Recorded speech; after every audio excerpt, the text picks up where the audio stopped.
Assalamu alaikum everyone, this is Mac here and I welcome you all to my YouTube channel which is called Mac Vlogs.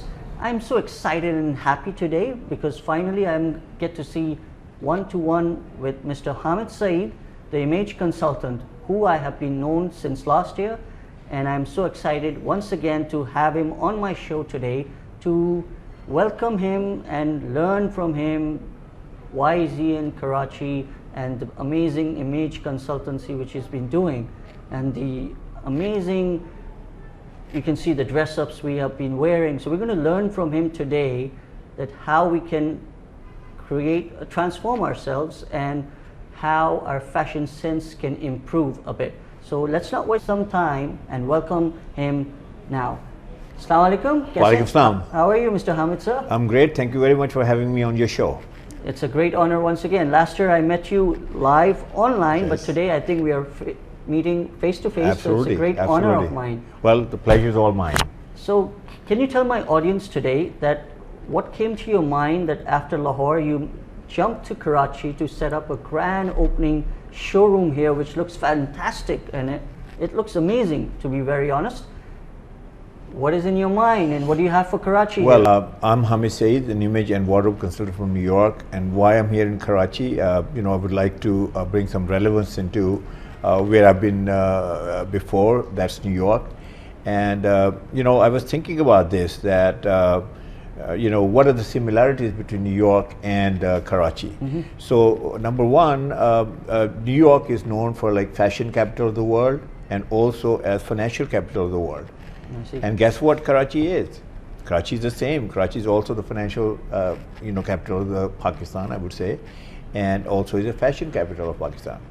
So what I learned there in terms of, I would say New York, is all applies here. Mm-hmm. Second thing I think is that, which is relevant again for Karachi, is this, that New York is a melting pot.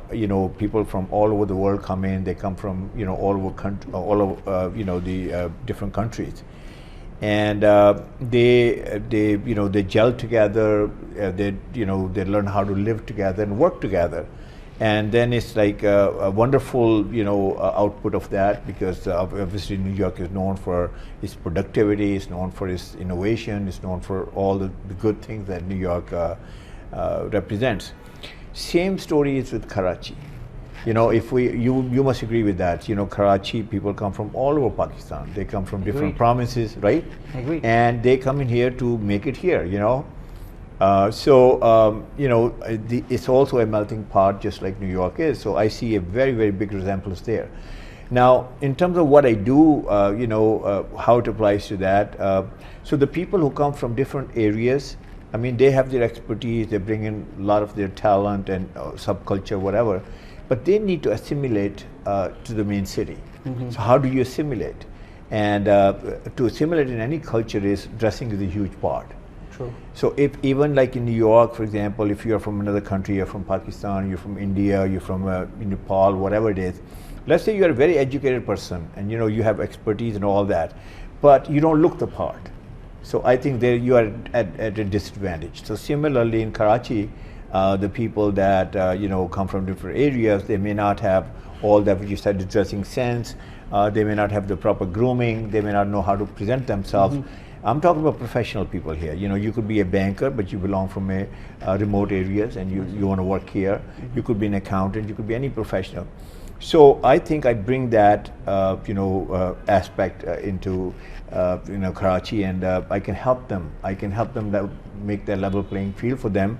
And I believe what's good for individual, who's working here, it's also good for Karachi. I see. And the third thing I want to bring out is that the pace. New York pace is like fast. Multiply the pace of what Karachi is, which is pretty fast. Multiply with 50 or 100. That's the pace of New York. Mm-hmm. So I know how to operate there, and I know what people need to do in order to operate in that kind of environment. And so similarly, Karachi is a fast-paced city, fast-paced everything. Turnover is great. I'm talking about financial turnover, not people turnover. And so I think that, I bring in a lot of expertise and a lot of knowledge from New York, which can be directly applicable here. And lastly, I would say is that, I know there are a lot of people, a lot of fashion designers here, there are a lot of tailors here, I mean, there's no shortage of that. But the problem is that they're focusing on professional people. They're focusing on something else. Okay. You know, tailor, I mean, they're doing a great job, this and the whole bit, but they have no aesthetic sense. I mean, they can't tell you what look good and what looks good on you. I see. I mean, you might have gone to the tailor and you might have seen, like, you know, they ask you, you know, what do you want? So I think I bring a very unique kind of service and expertise here to Karachi. I totally agree with you, basically, because I have been searching myself to transform myself, and I have gone to many tailors and many image consultants where I couldn't find any solutions for my own transformation. So here you are. I think I got the solution now, so that I can come to you anytime on my free moment and learn that what are the colors that are going to suit me or the people out there who need to understand and learn from you, that what are the dark colors, what are the light colors, what are the day colors, what are the night colors that you need to use accordingly, basically, because we Pakistani people, I believe, are very fashion trendy, but at times they don't know what dress they need to wear in the morning time, when the meeting, for the formal meetings, for the get-togethers or the fashion shows or any events they conduct or they be part of. So I think Karachi people, we are so lucky to have Mr. Hamid Saeed opening his grand showroom so that we can find all the solutions which we have been missing, especially the males out there in any industry, especially the fashion industry, the actors, the actresses who are part of this. They can definitely join, come and learn from Hamid Saeed about the fashion sense and the styling which we really require in Karachi's market. I would say it's a one-stop shopping. You know, I mean, let's say, for example, you mentioned that there are different occasions. You know, you have a lifestyle. It's not like, you know, it's just a meeting. You know, it could be, you know, you have a lifestyle. You're also traveling. You know, if you're a businessman, you're also traveling. True. And then you also have, for leisure, you travel. And then obviously within your business environment, you have meetings, and you have luncheon, and you have dinners. I mean, a lot of people are confused, you know, what they should wear when they go for a lunch, you know, what they should wear when they go for a dinner. What if a delegation comes, and, you know, how you're going to present yourself there? So there are a whole array of, you know, I would say situations where I can help you. And here in my showroom, from, I would say, if you are going for a job interview from that point on, if you want to become a CEO, you are a CEO and you want to have that, you know, that top-notch look, you know, that the international CEO look, I can definitely help you with that. And if you want to get married, I mean, you know, the big event in your lifetime. I hope that, I mean, I'm sure that people are listening to me who are getting married very soon. They're very excited about their big day. So, you know, we do the whole entire wedding wardrobe, including sherwani, including, you know, prince coats and all that. But more importantly, what I do is I basically sit down with people and I kind of find out what their own personal vision is, you know, where they see themselves. And then I help them craft the vision, like I kind of define it, and I help them out in like creating that, you know, that optimal look that they should be, and the signature look they should be based on their coloration, personal coloration you talked about, based on their body type. You know, we all, you know, come in different body types. True. Based on their personality, and personality is a big thing. I mean, you know, how does that apply towards clothing? I mean, you know, a lot of people don't know that. And then based on their position, you know, I mean, like, you know, you have a position in the hierarchy of corporate world, wherever you operate, you have a position. And then, you know, how your image should be according to your position. And then finally, you know, based on your profession. So these are the 5 P's, that the formula that I use. And invariably, I tell you something, that anybody who uses that formula, my claim to fame is this, that you will never make a dressing mistake. So if you're working with me, that's what we do first. And then we obviously take your measurements, you know, full set of measurements. They are done like with international standards. And then a pattern is made for your body. You know, it's not like, you know, we have a dog and pony show that, you know, take all your measurements and then make a ready-made garment. We have a nice facility, you know, state of the art. We do all that. And then when the garment comes in, we have a you know, qualified, very experienced tailor, master tailor, who would technically he would guide you, and aesthetically I will guide you. And then the garment is made, and then I tell you something, is just like, It's your look. It's not the brand. It's not Hamid Saeed's brand. It's you. You are the personal brand. You are your own personal brand. And that's what I promote. There's a very tricky question I would like you to educate our youth, our youngsters out there who are always going for their interviews in the corporate world. As I have learned in my past experiences, that has taught me that my ex-bosses have always said, the first impression is the last impression. Why do people say that, and what impact does that quote has on people when they go for their interviews? Absolutely. This is I would say the most fundamental question you have asked, and actually my answer usually is about 2 hours long, so let me just try to make it like shortly and briefly. First impression is a lasting impression, or last impression. We have heard that, but let's kind of dig into it and see like what do you actually convey, in your first impression. So I always say this, that before you utter a single word out of your mouth, you have said everything about you, all about you. How? And I'm going to explain. First of all, let's see that how long does it take you to say all the things about you.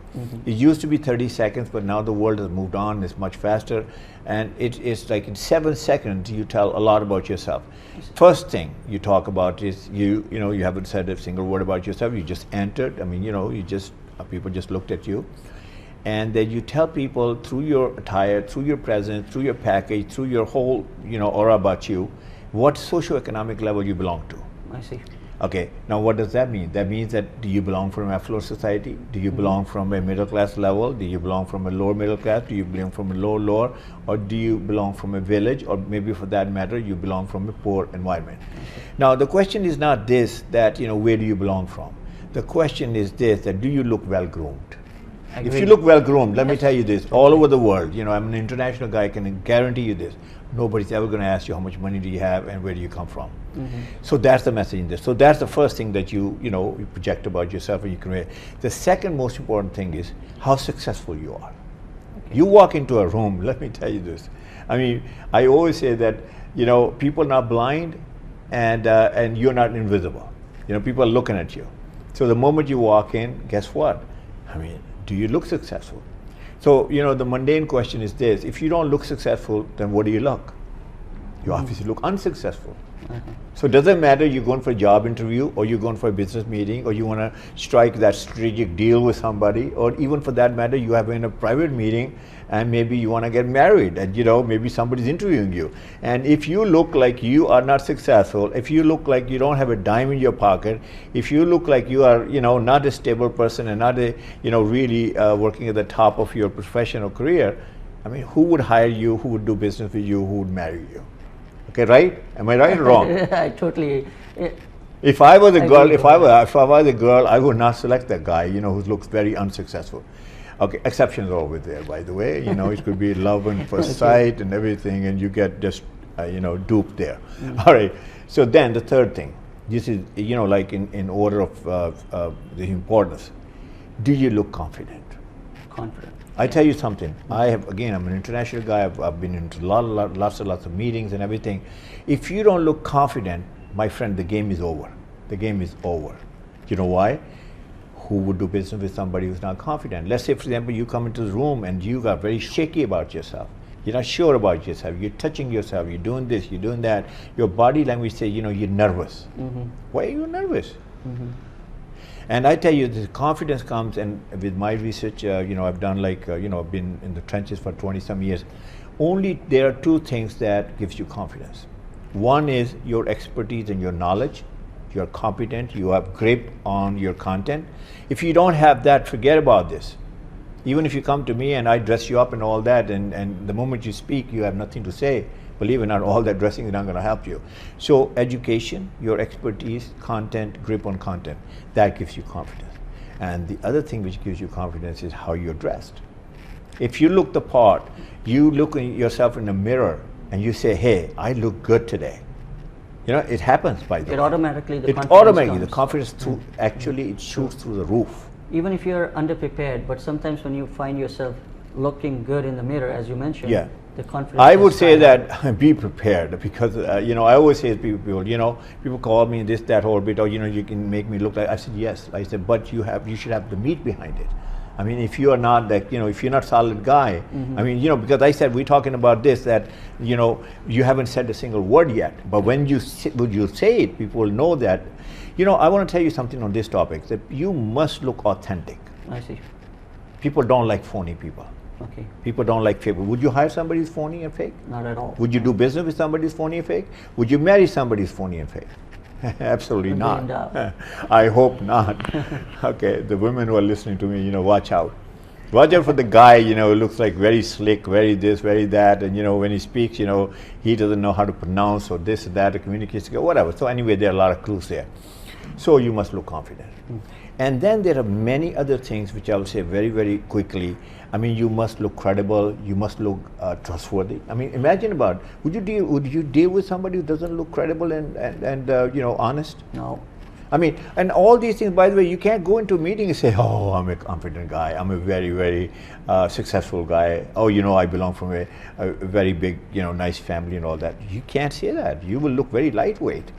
And you cannot put a sign up here that, oh, I'm a successful guy, I'm this, and I'm a confident guy. So how are you going to say it? How are you going to tell the other people that I am this guy? So you're the only medium you are left is your appearance.